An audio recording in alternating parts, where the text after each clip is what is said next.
تفہیم القرآن، روزانہ ایک رکوع، ترجمہ و تفسیر کے ساتھ قرآن کو سمجھیں۔ سبسکرائب کریں اور جڑے رہیں۔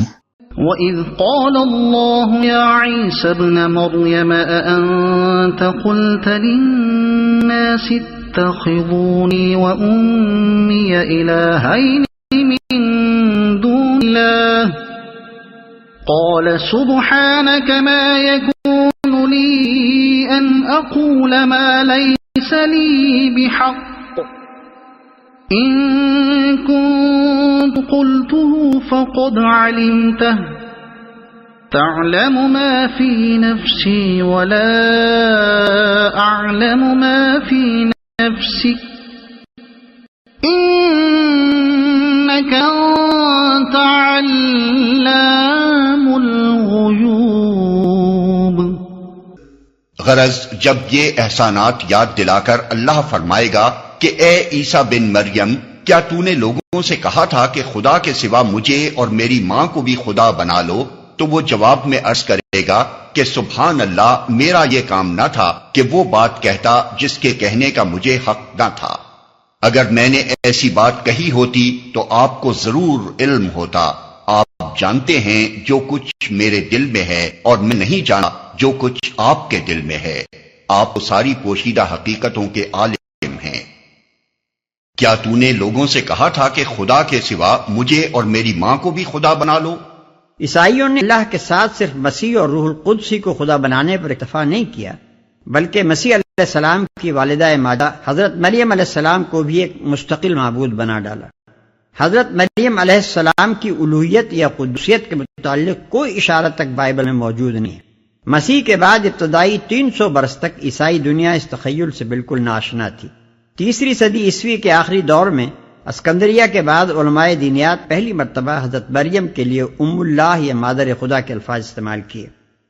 اس کے بعد آہستہ آہستہ الوہیت مریم کا عقیدہ اور مریم پرستی کا طریقہ عیسائیوں میں پھیلنا شروع ہوا، لیکن اول چرچ اسے باقاعدہ تسلیم کرنے کے لیے تیار نہ تھا، بلکہ مریم پرستوں کو فاسد العقیدہ قرار دیتا تھا۔ پھر جب نستوریس کے اس عقیدے پر کہ مسیح کی واحد ذات میں دو مستقل جداگانہ شخصیتیں جمع تھیں، مسیحی دنیا میں بحث و جدال کا ایک طوفان اٹھ کھڑا ہوا، تو اس کا تصفیہ کرنے کے لیے 431 عیسوی میں شہر افسوس کونسل منعقد ہوئی، اور اس کونسل میں پہلی مرتبہ کلیسا کی سرکاری زبان میں حضرت مریم کے لیے مادر خدا کا لقب استعمال کیا گیا۔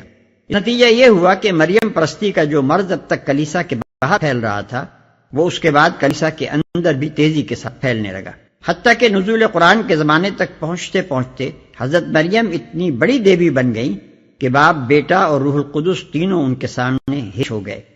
ان کے مجسمے جگہ جگہ کلیساؤں میں رکھے ہوئے تھے، ان کے آگے عبادت جملہ مراسم ادا کیے جاتے تھے، انہی سے دعائیں مانگی جاتی تھی، وہی فریاد رس، حاجت روا، مشکل کشا اور بے کسوں کی پشتیبان تھیں۔ اور ایک مسیحی بندے کے لیے سب سے بڑا ذریعہ اعتماد اگر کوئی تھا تو وہ یہ تھا کہ مادر خدا کی حمایت و سرپرستی اسے حاصل ہو۔ قیصر جسٹینین اپنے قانون کی تمہید میں حضرت مریم علیہ السلام کو اپنی سلطنت کا حامی و ناصر قرار دیتا ہے۔ اس کا مشہور جنرل نرسیس میدان جنگ میں حضرت مریم علیہ السلام سے ہدایت و رہنمائی طلب کرتا ہے۔ نبی صلی اللہ علیہ وسلم کے ہم عصر قیصر ہرقل نے اپنے جھنڈے پر مادر خدا کی تصویر بنا رکھی تھی، اور اسے یقین تھا کہ اس تصویر کی برکت سے یہ جھنڈا سرنگوں نہ ہوگا۔ اگرچہ بعد کی صدیوں میں تحریک اصلاح کے اثر سے پروٹسٹنٹ عیسائیوں نے مریم پرستی کے خلاف شدت سے آواز اٹھائی، لیکن رومن کیتھولک کلیسا آج تک اس مسلک پر قائم ہے۔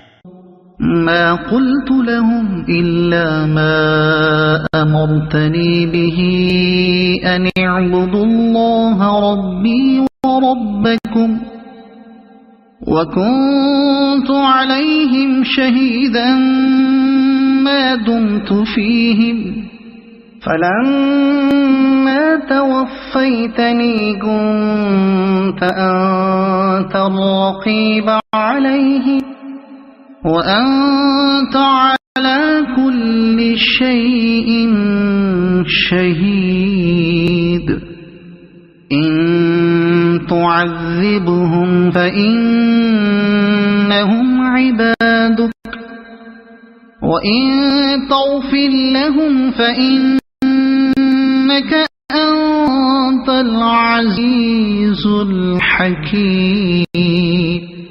میں نے ان سے اس کے سوا کچھ نہ کہا جس کا آپ نے حکم دیا تھا، یہ کہ اللہ کی بندگی کرو جو میرا رب بھی ہے اور تمہارا رب بھی. میں اسی وقت تک ان کا نگراں تھا جب تک کہ میں ان کے درمیان تھا. جب آپ نے مجھے واپس بلا لیا تو آپ ان پر نگراں تھے، اور آپ تو ساری ہی چیزوں پر نگراں ہیں.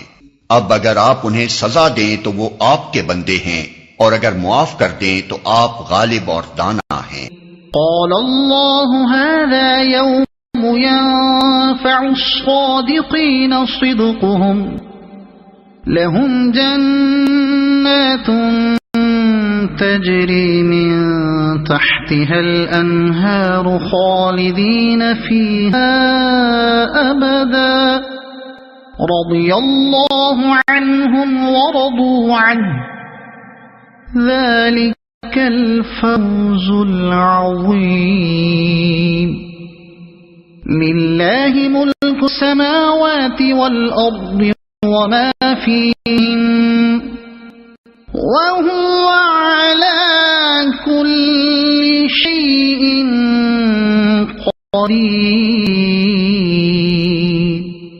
تب اللہ فرمائے گا، یہ وہ دن ہے جس میں سچوں کو ان کی سچائی نفع دیتی ہے. ان کے لیے ایسے باغ ہیں جن کے نیچے نہریں بہ رہی ہیں، یہاں وہ ہمیشہ رہیں گے. اللہ ان سے راضی ہوا اور وہ اللہ سے، یہی بڑی کامیابی ہے. زمین اور آسمانوں اور تمام موجودات کی بادشاہی اللہ ہی کے لیے ہے، اور وہ ہر چیز پر قدرت رکھتا ہے. اگر آپ کو یہ ویڈیو پسند آئی ہو تو اسے لائک کریں، دوسروں تک پہنچانے کے لیے شیئر کریں، اور مزید ایسی ہی معلوماتی ویڈیوز کے لیے ہمارے چینل عبد المالک ہاشمی کو سبسکرائب ضرور کریں. نئی اپڈیٹس کے لیے بیل آئیکن دبائیں تاکہ آپ کو ہماری ہر نئی ویڈیو بر وقت مل سکے. آپ کی حوصلہ افزائی ہمیں مزید بہترین مواد بنانے میں مدد دے گی. شکریہ.